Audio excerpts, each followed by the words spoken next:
Fala galera, beleza? Aqui quem fala é o Matheus e eu sou Sassardente. Hoje a gente vai falar, galera, sobre a nossa segunda aula, né? Das aulas fundamentais aí que a gente tem, beleza? E o nome dessa aula é o plano de redenção. Show? E bom, pra gente já ir começando, né, sem mais delongas, a gente sempre tem o costume aqui de começar geralmente as aulas fazendo perguntas. Eu gostaria que você pensasse em algumas dessas perguntas. Show? Se precisar, você pode pausar aí. Eu não vou dar muito tempo aqui para você responder, né, para não deixar o vídeo muito longo, mas você pode pausar o vídeo, pensar na resposta, tentar chegar numa conclusão que fica mais divertido. Beleza? Então, a primeira pergunta que a gente faz é o seguinte: por que que Deus colocou a árvore do conhecimento do bem e do mal no jardim? Você já parou para pensar nisso? Por que que Deus inventou de colocar a bendita árvore no jardim?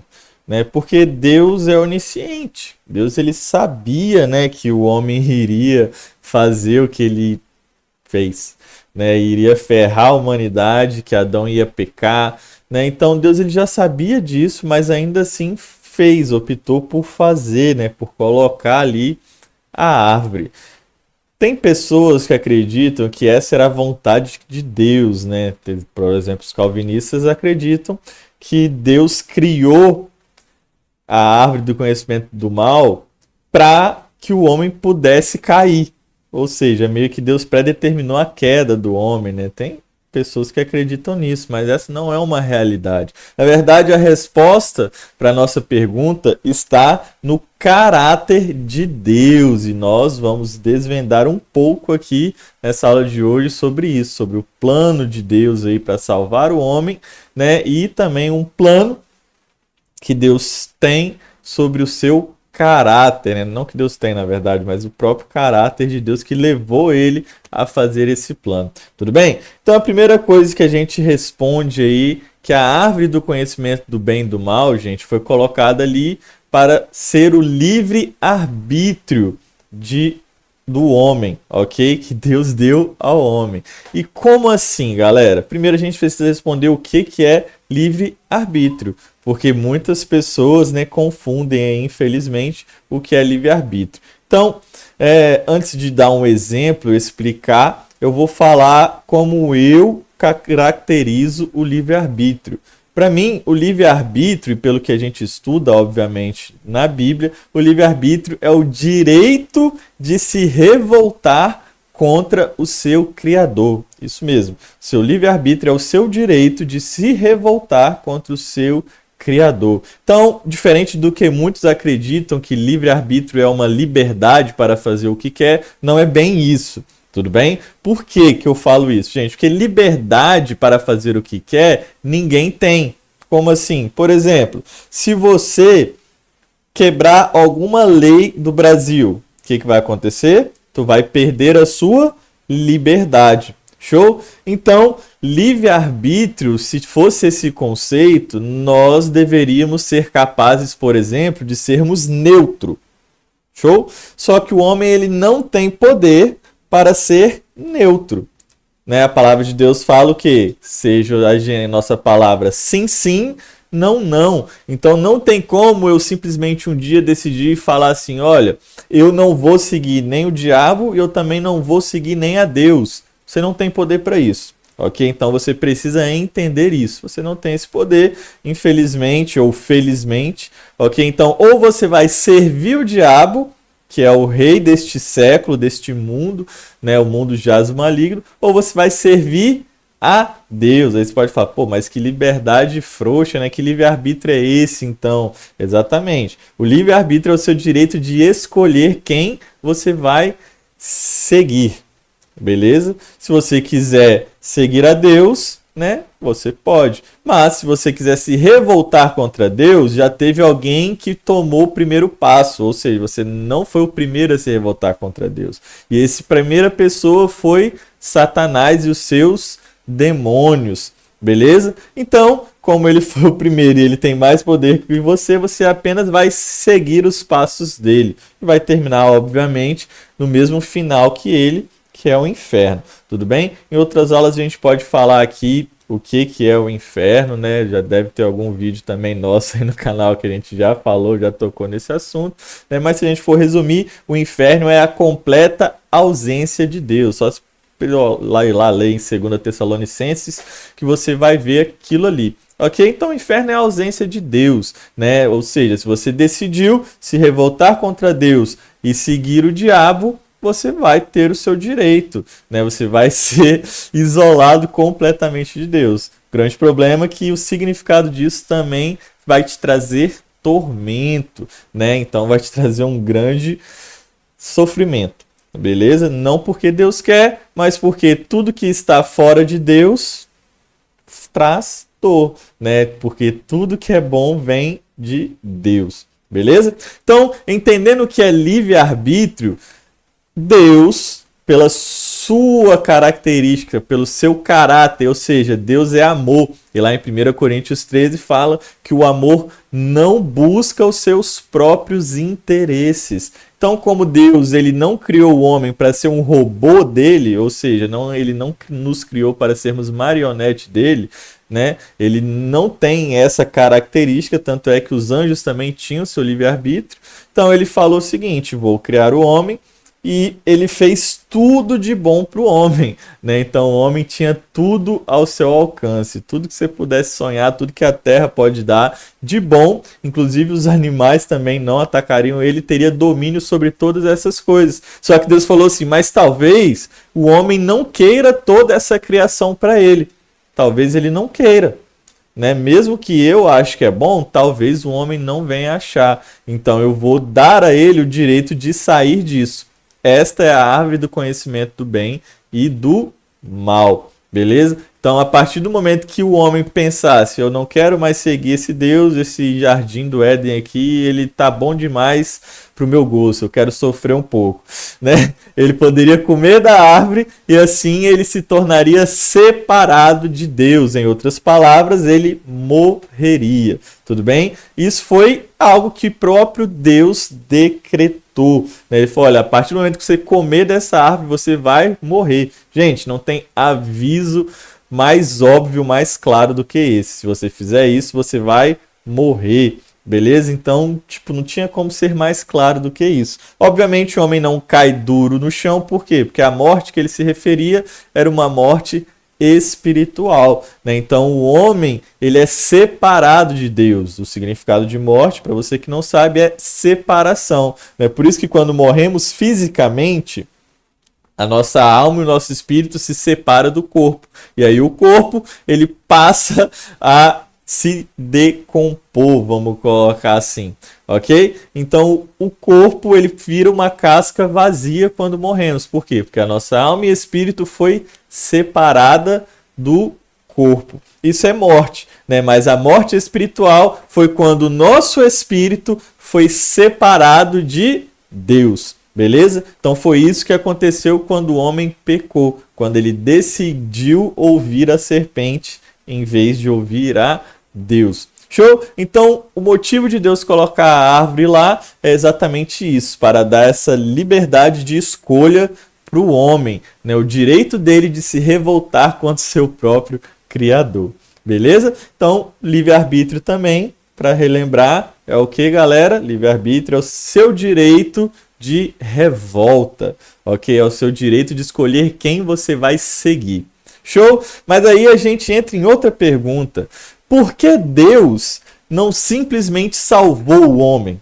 Ou seja, por que Deus não simplesmente instalou os dedos e falou assim: olha, você errou dessa vez, mas dessa vez eu vou te perdoar. Seja santo novamente, né? Que você seja justificado agora e volte a estar ligado comigo. A resposta disso é simples, mas complicada ao mesmo tempo. A resposta simples é geralmente aquela que todo mundo dá, e eu também vou, obviamente, que é porque Deus é justo.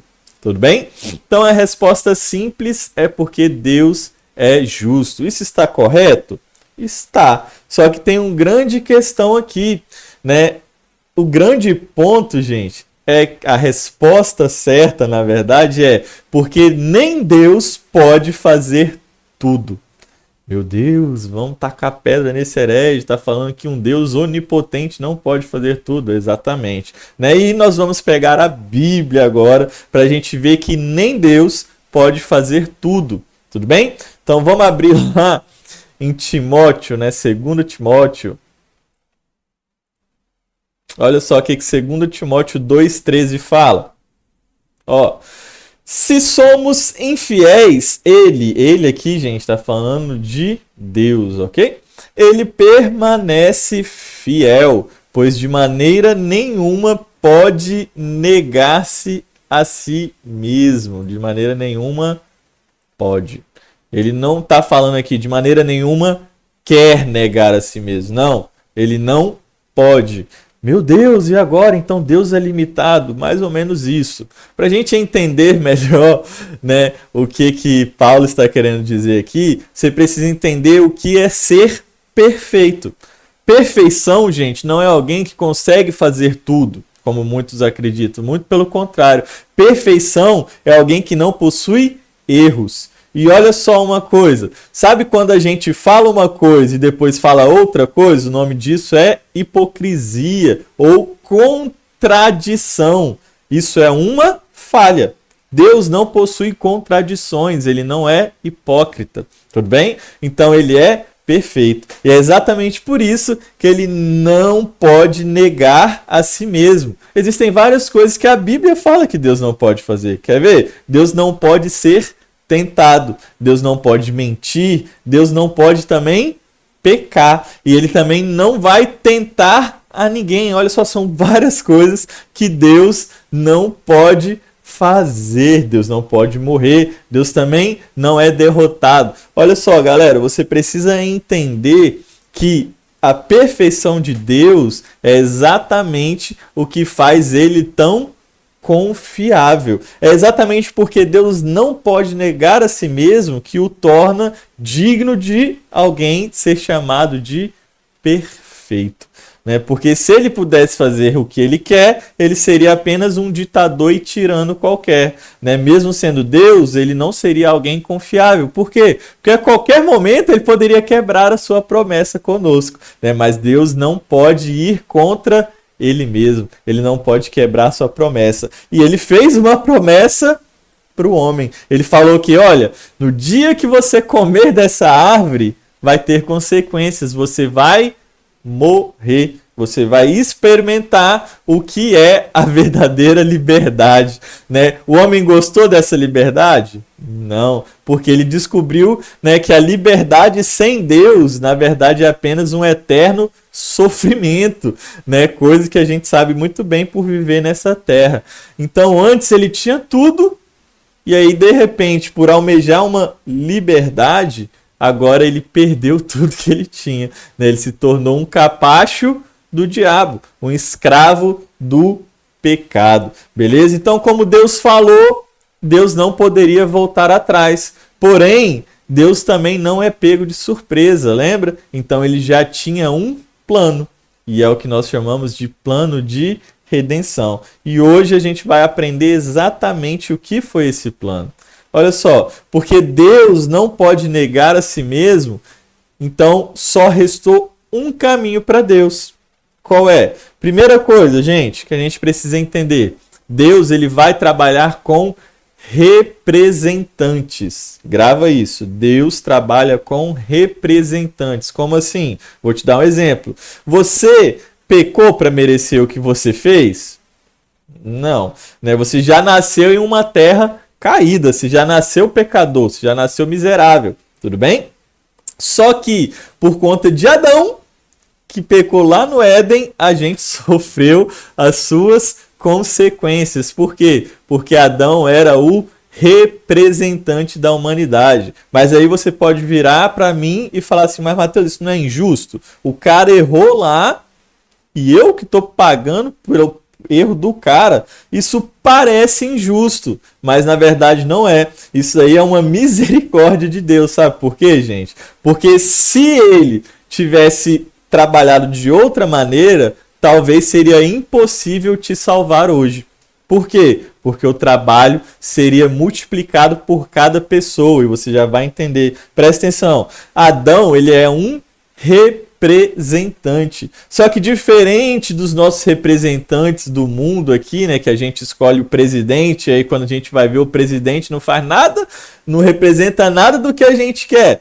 Não é assim com Deus. Deus, quando cria um representante, quer dizer que todos os seus seguidores vão seguir exatamente esse representante. Ou seja, quando você diz que se fosse você no lugar de Adão, você não teria pecado, na verdade você está falando apenas por orgulho. Mas na verdade, se você estivesse lá, você cometeria o mesmo erro. Por quê? Porque Adão era o seu representante, né? Então, se o seu representante fez isso, pode ter certeza, meu querido, você não é melhor do que o seu representante. Você pode até se achar melhor, ser orgulhoso, mas quebre esse orgulho agora, porque você erraria do mesmo jeito. Não é à toa que hoje você continua pecando, tudo bem? Por quê? Porque isso faz parte de nós, né? Então, se o nosso representante falhou, todos aqueles representados falharam também.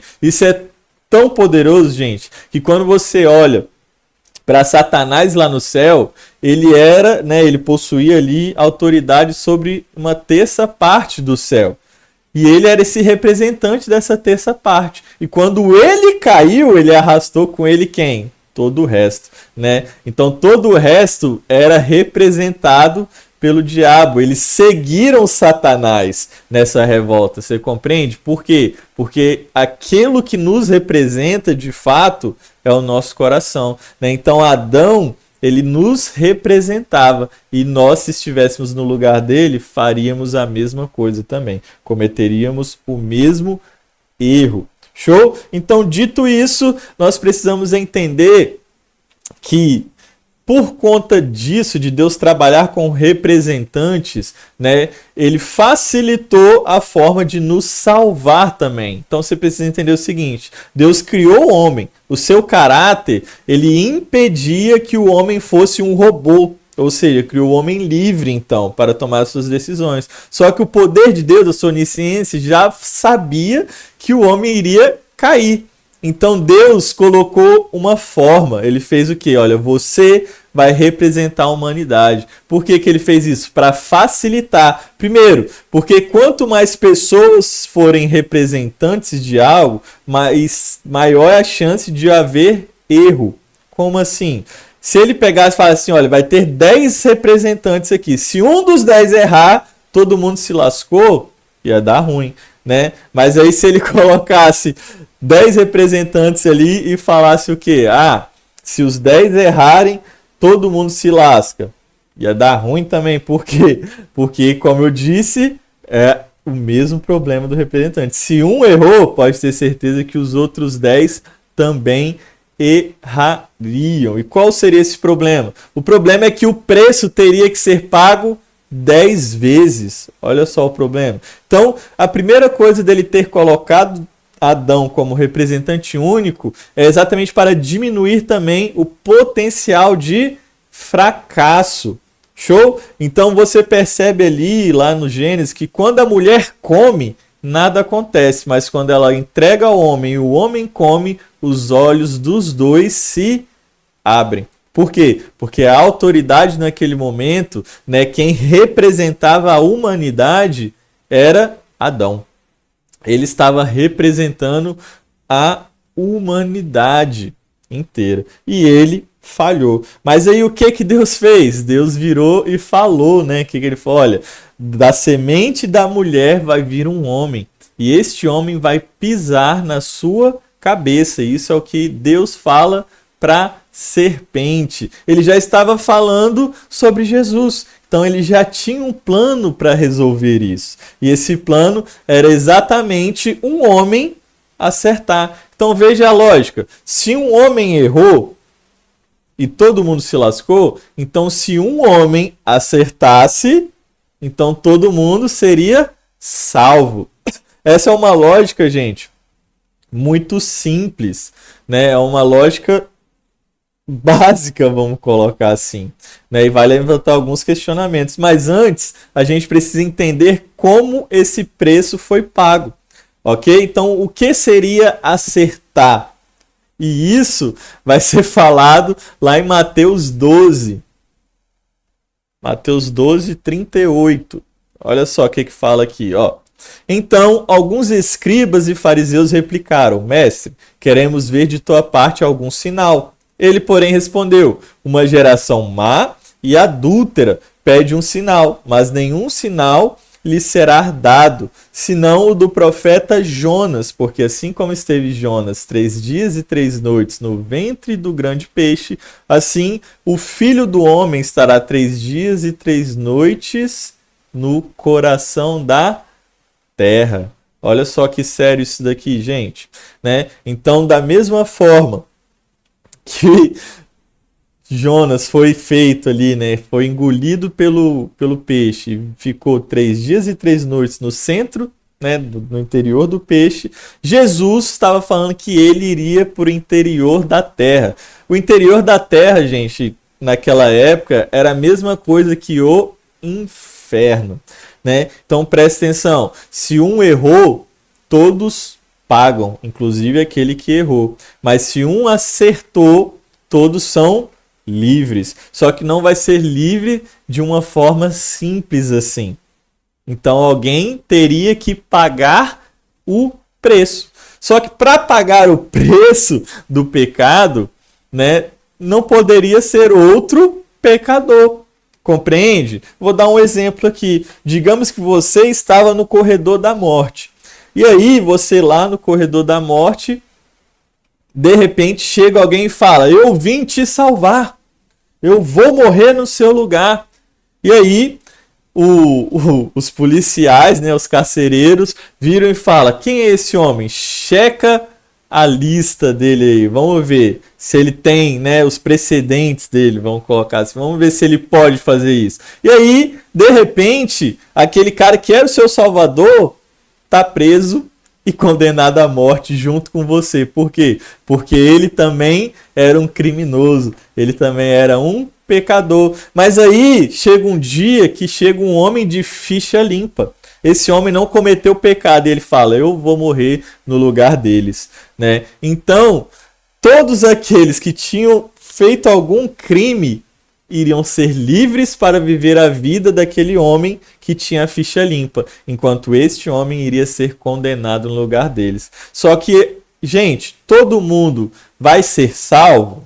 Não. Por quê? Porque da mesma forma, né, que você pode aceitar a salvação, você também pode recusar. Então, existem pessoas que vão olhar aquele homem e falar: não, deixa que eu pago o preço, deixa que eu vou dar o meu jeito aqui, eu vou fazer alguma obra aqui dentro da penitenciária, eu vou lavar aqui umas privadas e aí eles vão me libertar. Só que esse preço não é suficiente. Você foi condenado à pena de morte. Não há nada que você possa fazer para se libertar.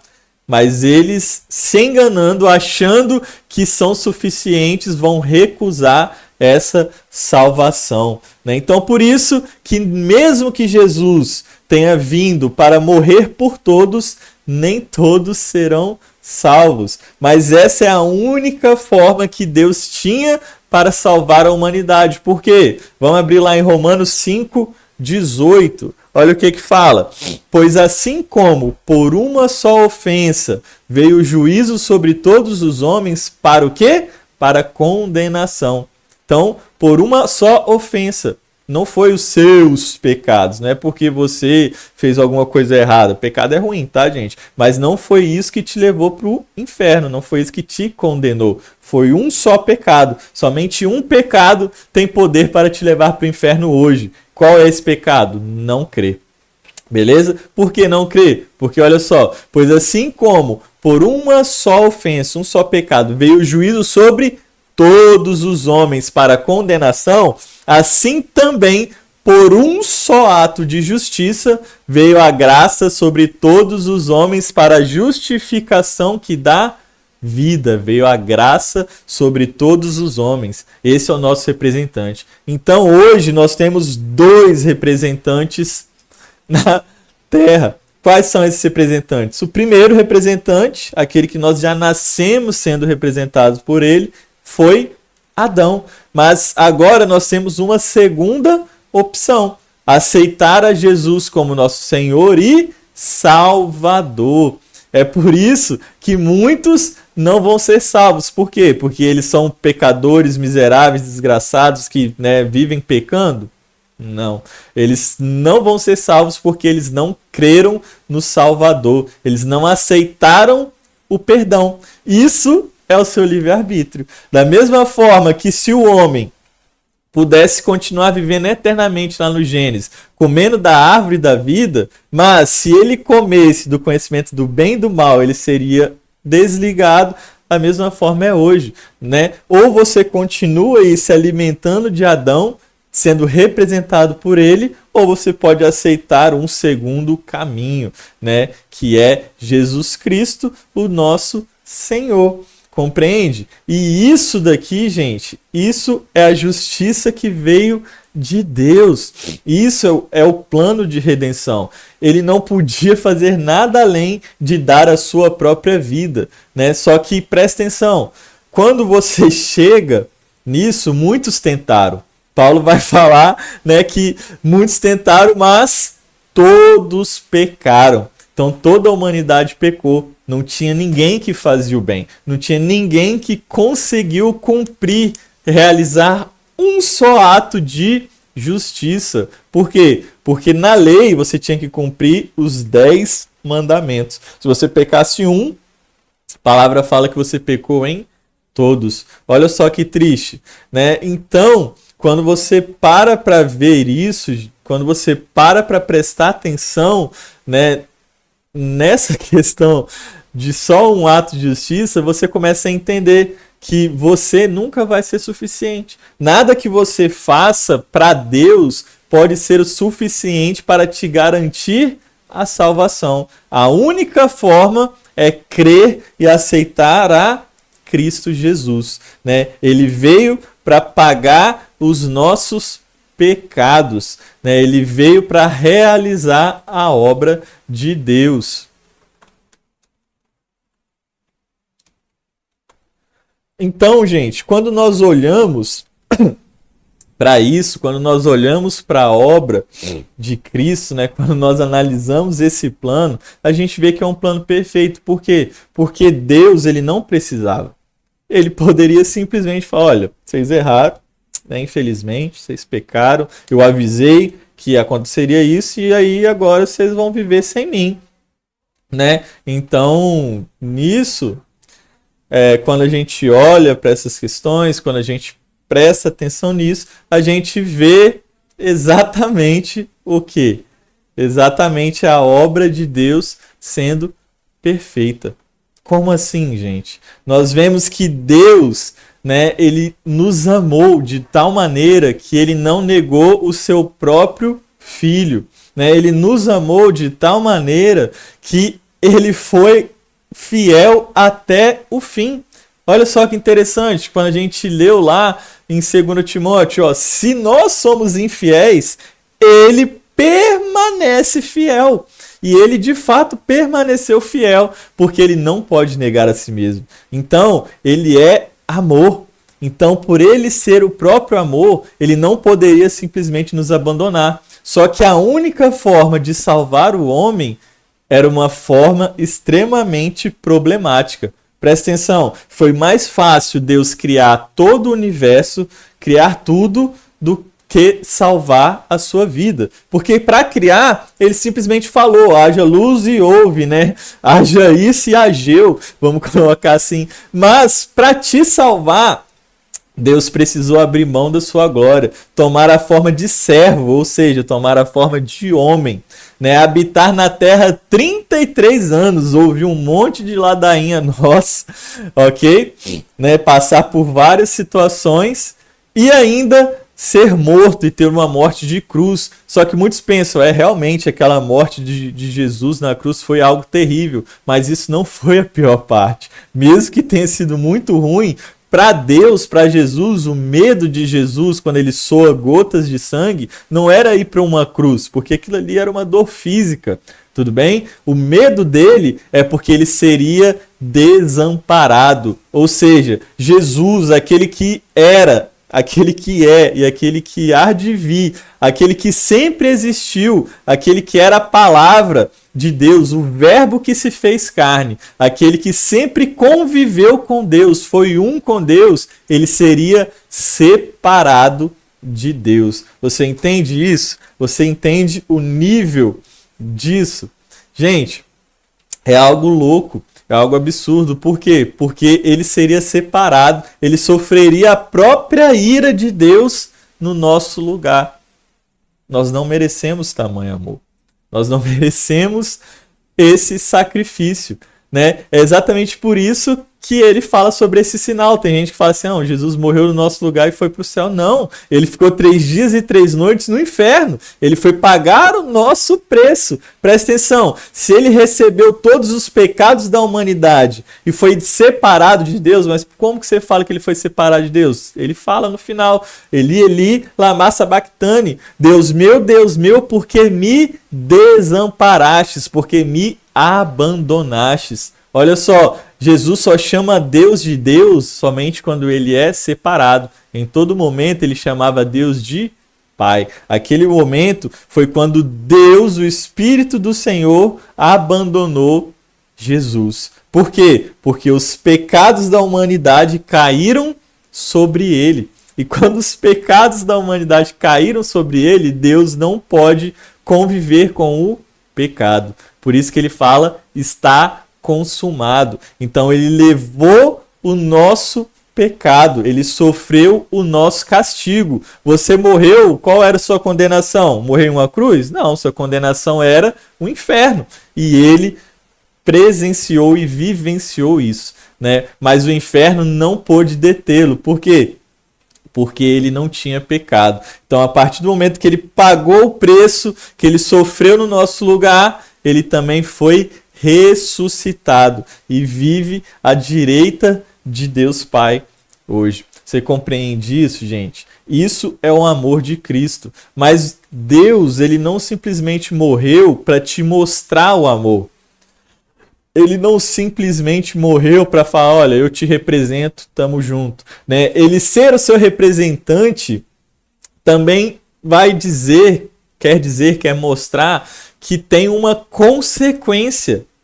Assim como Adão pecou e teve uma consequência em você hoje, que é o pecado, assim também Jesus te salvando, você também vai ter uma consequência. O que a palavra fala? Aquele que recebeu a Jesus, ele é feito nova criatura. Compreende agora? As coisas velhas passaram, eis que tudo se fez novo. Então Jesus morreu para criar uma nova linhagem, uma linhagem de Cristo. Foi por isso que nós ganhamos o direito de sermos chamados filhos de Deus. Foi porque Jesus pagou o preço. Deus não deu um jeitinho brasileiro. Ele fez o que tinha que fazer, né? E só um homem poderia fazer isso. É importante você entender isso. Enquanto Jesus estava na terra, mesmo sendo Deus, ele não usou seus atributos divinos. Então, tudo que ele fez aqui na terra foi como homem. Foi através do Espírito Santo. Por quê? Porque se ele usasse seus atributos divinos, ele não seria apto a pagar o preço no nosso lugar. Por quê? Porque se um homem errou, um homem também deveria acertar. Não poderia ser simplesmente um Deus, né? Então, por isso que Jesus, quando estava aqui, ele finalmente abaixou a guarda, vamos colocar assim, para o diabo. Por quê? Porque, presta atenção, o diabo jamais poderia vencer Deus, porque Deus é muito poderoso. Agora, se o diabo conseguisse levar a Jesus a cair, ele conseguiria ter derrotado Deus. Olha o ponto que Deus se colocou por amor de nós. Isso porque a gente é importante? Não. mas isso fala muito mais do caráter de Deus, de quem Deus é. Por amor de nós, ele se colocou nessas situações e ele ainda pagou um preço, e foi um preço altíssimo. Todo esse preço teve consequências. Ele nos tornou uma nova pessoa. Então, antes nós éramos pecadores, agora nós somos justos, nós somos santos, nós não somos mais pecadores. E aí você pode falar: Mateus, olha a heresia, como assim a gente não é mais pecador? Vamos ler a Bíblia, né? Sobre esse tema, eu vou trazer agora vários versículos para você entender o que é pecador. Por quê? Porque na nossa cultura, gente, e pelo Aurélio, mas o Aurélio ele não é crente, tá? O Aurélio ele não é teólogo, ele não é nada disso. Ele é só o Aurélio, então ele vai pegar o senso comum da palavra. Então, pela nossa cultura, pecador é quem peca. Mas pela Bíblia, pecador não é quem peca. Pecador é quem está sem salvação, ou seja, pecador é quem está separado de Deus. Isso é o que a Bíblia diz, mas, né, para que não seja apenas eu falando, vamos ler? Vamos começar do Antigo Testamento e aí a gente vai até o Novo. Vamos começar em Salmos 1. Olha só, vê aí na telinha comigo, vamos ler? Bem-aventurado o homem que não anda no conselho dos ímpios, não se detém no caminho de quem? Dos pecadores, nem se assenta na roda dos escarnecedores. Antes o seu prazer está na lei do Senhor, e na sua lei medita de dia e de noite. Ele é como árvore plantada junto à corrente de águas, que no devido tempo dá o seu fruto, e cuja folhagem não murcha, e tudo quanto ele faz será bem sucedido. Os ímpios, agora a gente pega aqui, vamos lá. Os ímpios não são assim. São, porém, como a palha que o vento dispersa. Mas, Mateus, é os ímpios, continua lendo. Por isso, os perversos não prevalecerão no juízo. Nem quem, gente? Nem os pecadores na congregação de quem? Dos justos. Pois o Senhor conhece o caminho dos justos, mas o caminho dos ímpios perecerá. Para qualquer um que tenha o mínimo de inteligência linguística aqui, né, de compreensão, de interpretação de texto, vai entender que pecador aqui está sendo colocado na mesma categoria de quem? Dos perversos e dos ímpios, né? E contrário a quem? Aos justos. Mas não vamos ficar só em um texto, porque eu gosto de trazer vários textos, principalmente em assuntos polêmicos assim. Então, né, eu não quero que falar achismo. Se você acha que você ainda é pecador, não quero saber do que você acha. Eu quero saber o que a Bíblia fala sobre nós, né? Porque se você acha alguma coisa, não interessa para nós. Você precisa parar de achar e crer no que a palavra de Deus fala. Amém? Então vamos lá, Provérbios 11. Olha só. Se o justo é punido na terra, de novo a palavrinha o quê? Justo. Se o justo é punido na terra, quanto mais o perverso e o pecador. De novo, caminhos opostos. Provérbios 13, um pouquinho mais para frente, 21. Olha só, a desventura, algumas versões vão trazer a desgraça, a calamidade, mas aqui está mais chique. A desventura persegue quem? Os justos? Não. A desventura persegue os pecadores, mas... olha a contrariedade, mas os justos serão galardoados com o bem. O homem de bem deixa herança aos filhos de seus filhos, mas a riqueza de quem? Do pecador é depositada para o justo. Não existe algo como um justo pecador, galera. Ou você é pecador ou você é justo. Fala de natureza, fala sobre representantes. E já já a gente vai ver essa representatividade. Eclesiastes 2:26, porque Deus dá sabedoria, conhecimento e prazer ao homem que lhe agrada, mas ao pecador dá trabalho para que ele ajunte e amontoe, a fim de dar àquele que agrada a Deus. Também isto é vaidade e correr atrás do vento.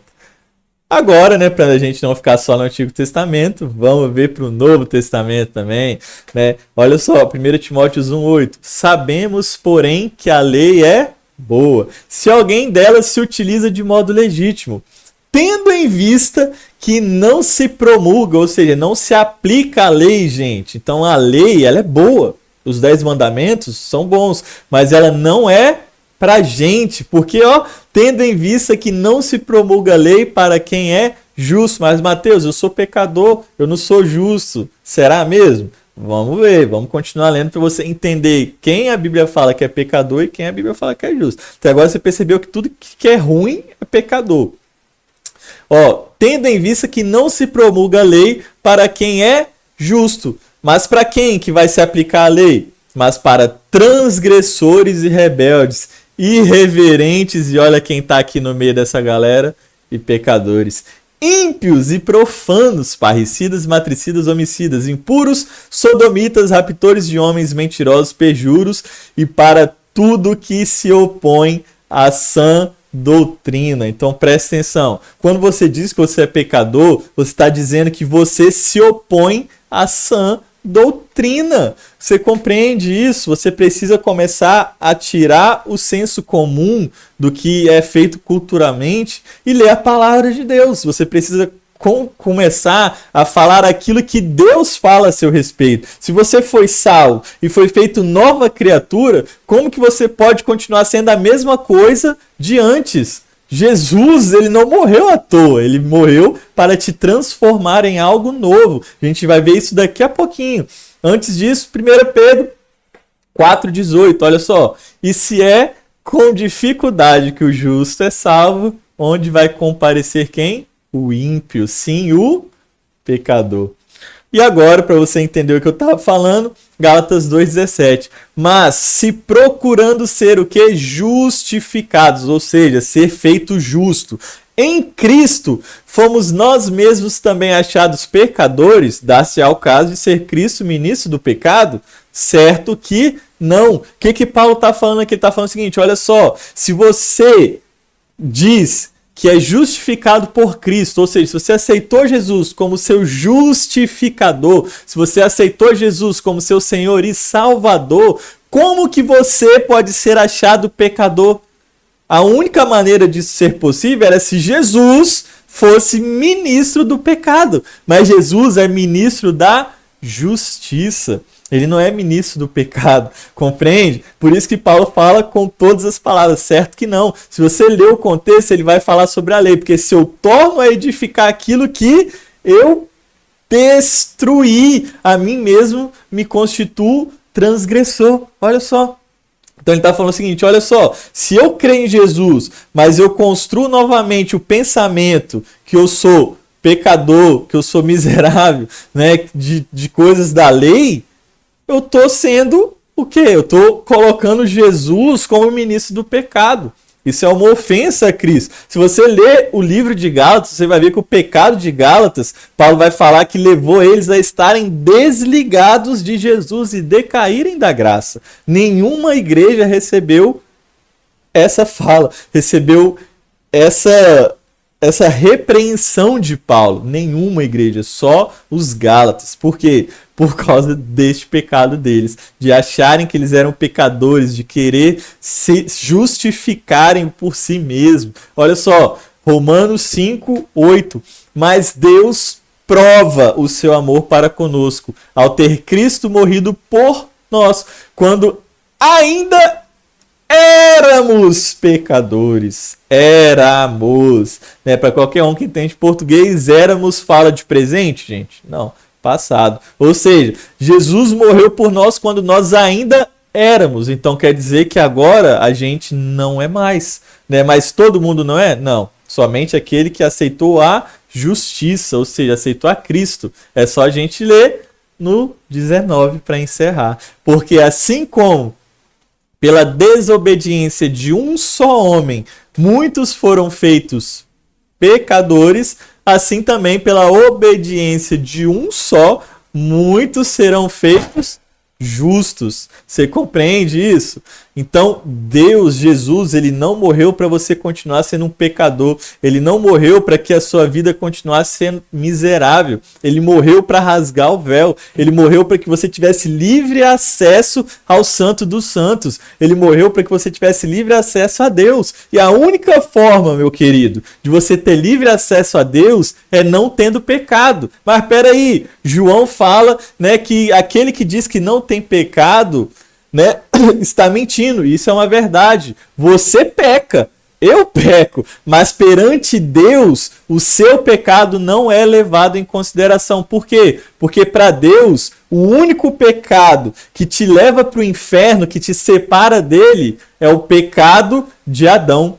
É o pecado que a gente vai chamar de pecado original. É esse pecado que nos tira, que nos desliga de Deus. Compreende? Por quê? Porque Jesus já pagou o preço pelos seus pecados. Ele já morreu no seu lugar. Então, se você chega perante Deus, né, em nome de Jesus, ou seja, como Jesus como seu representante, Deus olha para você como se ele estivesse olhando para Cristo. Isso é a representatividade da salvação. Isso é algo maravilhoso e é algo absoluto. Você nunca seria digno, meu querido. Você nunca seria digno do céu. Você nunca seria digno de ter o Espírito Santo vivendo dentro de você. Mas Jesus te fez digno. Nas próximas aulas a gente vai ver sobre a justiça de Deus, sobre como ele te tornou essa pessoa digna. Mas isso não tem nada a ver com você. Isso não é porque você é uma grande pessoa. Isso não é porque você é um super-homem, né, fenomenal. Isso não é porque Deus olhou o seu coração e viu lá algo bom em você. Não. Na sua carne, meu filho, não tem nada que presta. Isso tudo foi pela graça, foi pelo amor de Jesus. Então, se você ainda não aceitou Jesus como seu Senhor e Salvador, renda-se a Ele, entregue a sua vida a Ele. Para quê? Para que você possa ter o direito de ser chamado filho de Deus, né? E sendo filho, você tem vários privilégios, privilégios que somente os filhos podem. E o maior desses privilégios é poder relacionar com Deus livremente, é poder se relacionar com Deus como se o pecado nunca tivesse existido. Isso é forte demais. Davi almejava por esse momento. Davi ele falava: bem-aventurado o homem a quem Deus não lhe imputa os seus pecados. Ele não está falando bem-aventurado o homem a quem não peca, ele não está falando, ele está falando a quem Deus não imputa, ou seja, não o coloca o pecado, não leva em consideração esse pecado. Mas Deus é justo, não teria como ele não levar em consideração esse pecado, somente de uma forma, né? Se um representante fosse perfeito. Jesus é o nosso Salvador por isso. Jesus é perfeito, ele nos representa, né? Então, quando você pecar, lembra, eu pequei. Pai, peço perdão, eu errei, mas eu não sou pecador. Por quê? Porque o preço de Jesus naquela cruz, o sangue dele me purifica de todo pecado. Eu posso ser chamado justo, não pelo que eu fiz, mas pelo sacrifício de Jesus naquela cruz. Creia nessa palavra, toma posse da verdade que a Bíblia diz sobre você, meu querido. Porque somente assim você vai conseguir vencer o pecado. Nós vamos continuar falando isso na próxima aula, mas eu agradeço, né? Segue aqui o nosso canal se você gostou desse vídeo, dá um likezinho para nós que vai nos ajudar muito. Deus abençoe a vida de vocês, galera.